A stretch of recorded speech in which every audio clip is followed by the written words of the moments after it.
this little tutorial is going to be on suitable lash curls to use depending on what your client's lashes are doing. So although we've talked a lot about eye shapes and suitable curls for certain eye shapes, this also is going to be dictated by the type of natural lash that your client has. So just because you think they might suit, let's say, a dolly lift, if they've got like a pointing downward lash, you'll need to think about what curl that you're going to use on them so you're going to get the best bond. So this is my picture of an eye, okay, and we'll be adding lashes to it later on. And the curls that we all are familiar with in this industry are J curl, which is obviously a flat curl like this, a B curl, which still has our flatter space and a little bit of a flick up at the end, C curl, which is our universal curl and what we're going to be using on most of our clients, our D curl, which is a little bit more extreme, as you can see, flicking up, and our L curl, which is almost like a right angle, so we have that flat contact point and the bit pointing upwards. So if you do get a client that comes in, let's say, would like my lashes, whose lashes, and this is where the lashes come out of, point out straight like this, okay, this is where you are going to be using your J or your B curls, because, and the red here is going to mimic the extension, because they have a flat contact point, okay? So you actually need to get a good bonding area off that straight natural lash. Now, I'm not the biggest fan of J curls, okay? There is one client that I use them on just because her lashes are strange in the way they sit. But your most, your preferred curl for this type of lash, if they still want a very natural looking sort of effect, maybe like an old lady, is going to be your B curl, because you get this nice area of contact here with the straight bit and you get a nice natural flick up at the end. So it's enough to give them the illusion of a little bit of sort of open eye effect, but you still get a fantastic contact point. So I'm using this normally on clients that want more of a natural look or have got a very, very straight natural lash. And if you keep it simple like that for that type of client, you really can't go wrong, okay? If, for example, you have a client that has a natural lash like this blue bit, so this is a blue natural lash, and you try to use a C curl on it, you might find that you have a minimal contact point because your C curl tends to do this, okay? So as you can see, you've only got a minimal contact point, which is not too bad because, again, with our glues, they're so good nowadays that we do only need a little bit of glue. But you run the risk of this natural lash pointing out from underneath the C curl, and it can look very strange when the client turns sideways.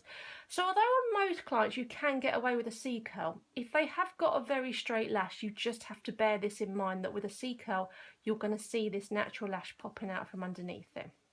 Okay, so I'm now going to rub this off and I'm going to draw what most of your clients are going to have, okay, which is a slight little lift like so to their natural lash. So this is probably going to be 90% of your clients that come in. So this is where your C curl is going to come in, okay, because, you know, a C curl actually kind of mimics what they naturally have already, as you can see. So you get a fantastic bonding point. You get a nice curl up at the end to give a very nice natural effect with a little bit more lift than they've got. So it is the best of both worlds, and it suits nearly every single client out there on the market. So C curl is your universal curl. It's a curl that I worked with happily for 2 years before ever experimenting with another curl, because back then we didn't have the forums like we have got now with people to educate you what to use. So a C curl is a great curl for everybody out there that has a nice natural curl to their lashes, so you can't go wrong with it. Okay, I'm going to leave the natural lash as it is at the moment, okay, so with like we did a minute ago, so a nice natural curl. Now if you use a D curl for classics is not my favourite, and this is the reason why. Because this is what a D curl does again. It is an extreme curl upwards, so you get a minimal contact point, and you tend to get a natural lash pointing out underneath it. And a D curl has a tendency to look a little bit scawiffy if you haven't put it on completely uniformed, and it is an extremely hard curl to bond because your contact point is so minimal, as you can see. So a D curl, you know, you can use it, and a lot of us say to use it on the outer corner of the eye to get a flick. It will only work if your client has a suitable natural lash, okay, or is not going to have too much pointing out. So to work with a D curl like you've got here, you actually need a client who has actually got a natural lash that is quite curly, and you'll get a good bonding point. Okay, so D curls, okay, on a classic set are quite difficult to work with unless your client has a natural lash like this blue one that has a slight little bit of lift going right up, okay? And then we're going to move on to our L curl, okay, which was actually designed for the Asian clientele whose natural lashes tend to do this. They tend to point downwards and they also have a hood. But we're just going to talk about what natural lashes do. And I have a client called Emma whose lashes do this. They actually point right downwards.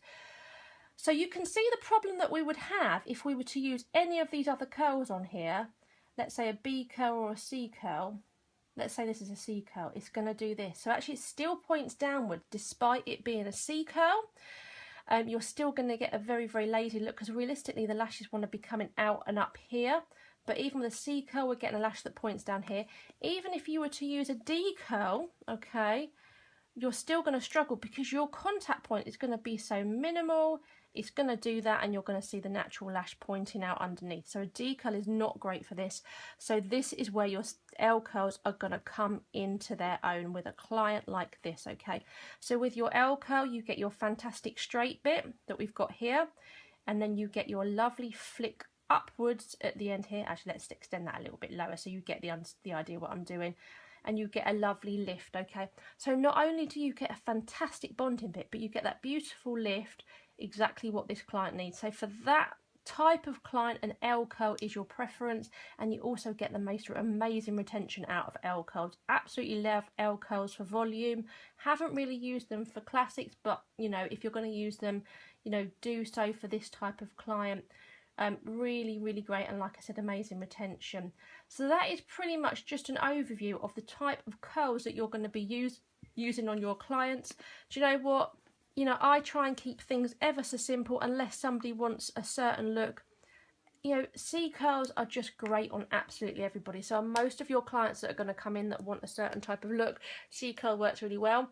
If you're a volume lash trained technician, then what you will find is that D curls actually bond and work really nicely in volume lashes in like 0.07, 0.06 and 0.05. Not so much so in classic lashes. So for volume I will use them, for classic I won't. But I hope that's given you an overview. Ladies, keep things really simple. Don't overcomplicate the curls that you're using. Most of you are going to be using C's on most of your clients, B's on your older clients, and D's on the outer corner on most of your dramatic clients. Keep it simple and you can't go wrong.